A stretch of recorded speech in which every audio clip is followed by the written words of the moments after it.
Hey everyone, and welcome back to the channel. Today we're diving deep into the life of a true legend, an icon who wasn't just a football player, but a force of nature both on and off the field. We're talking about the one and only Walter Payton, affectionately known to the world as Sweetness.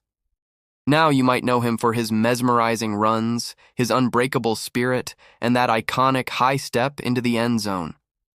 But the story of Walter Payton is so much more than just highlight reels.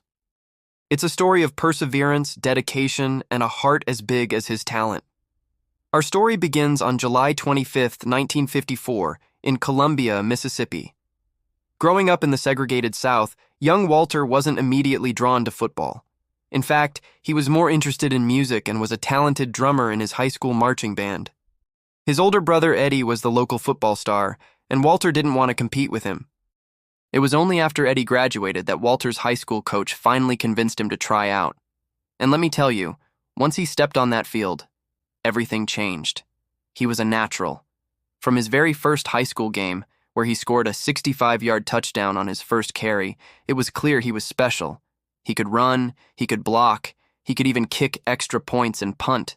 He was the complete package. But it wasn't just his athletic ability. It was his work ethic. He was relentless. This drive led him to Jackson State University, a historically black college where he absolutely dominated. In just one game against Lane College, he scored an unbelievable 7 touchdowns and rushed for 279 yards. He was so good they nicknamed the team's offense Payton's Place. During his college career, he rushed for over 3,500 yards and scored more than 60 touchdowns, setting a new scoring record for college football at the time. The name Walter Payton was starting to echo far beyond Mississippi. Then came the 1975 NFL Draft. The Chicago Bears, a team desperate for a star, selected Walter Payton with the 4th overall pick. And just like that, the legend of Sweetness was born in the Windy City. Why Sweetness? Well, it was a nickname from his college days, a perfect, almost ironic description of his smooth, graceful running style, which stood in stark contrast to the brutal, punishing force he was to defenders. His rookie season was solid, but it was just a warm-up. In his second year, he rushed for over 1,300 yards. By his third season, 1977, he had one of the greatest single seasons for a running back in NFL history. He rushed for over 1,800 yards, scored 16 touchdowns, and was named the NFL's most valuable player.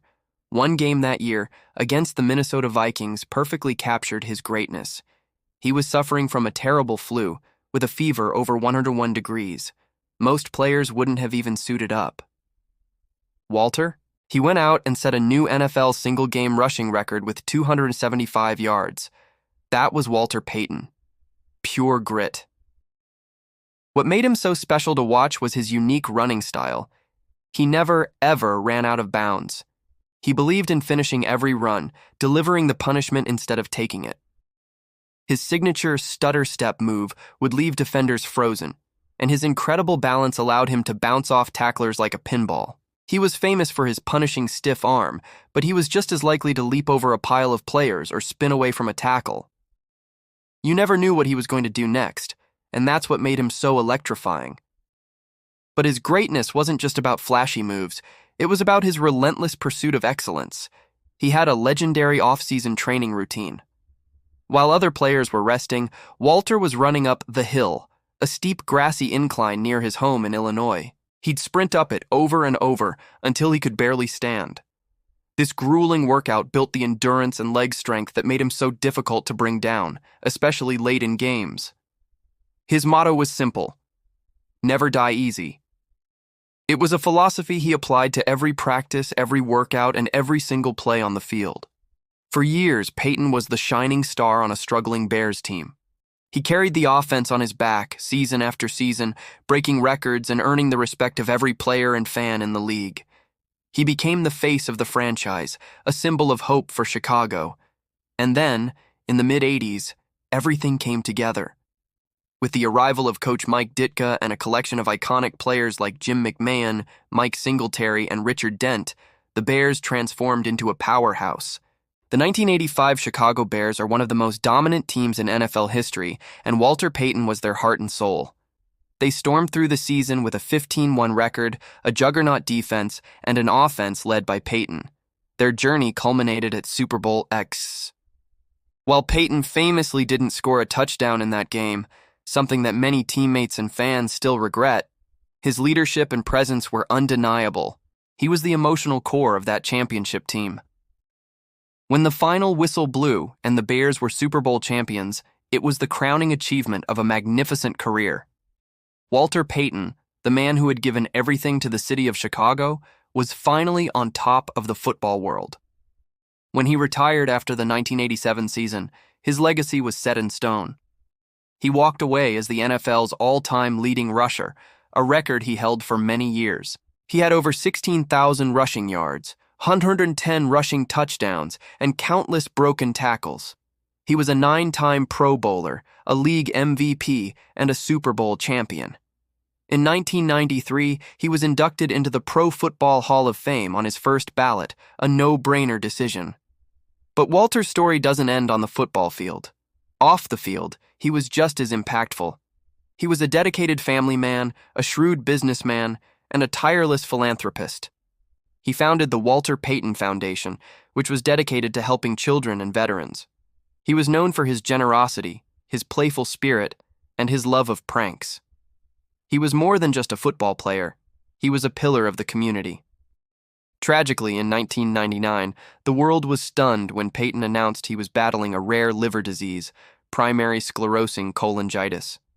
Even in the face of this devastating diagnosis, he showed incredible courage and grace. He used his public platform to raise awareness about the importance of organ donation, turning his personal struggle into a national campaign to save lives.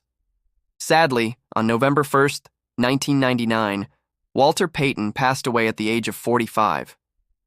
The news sent a shockwave of grief through the sports world and beyond. Chicago, and indeed the entire country, mourned the loss of a true hero.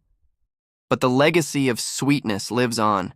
The NFL's Man of the Year award, which recognizes a player's volunteer and charity work, was renamed the Walter Payton NFL Man of the Year Award in his honor.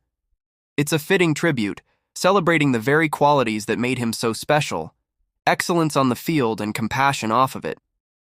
Walter Payton's life was a testament to the power of hard work, perseverance, and a positive spirit. He wasn't the biggest or the fastest, but he had the biggest heart and the strongest will. He taught us to never die easy, to fight for every yard in life, and to always, always give back. He was, and always will be, the epitome of sweetness.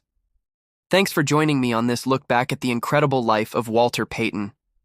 If you have any favorite Payton memories, share them down in the comments below.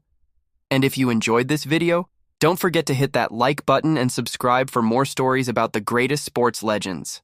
See you in the next one.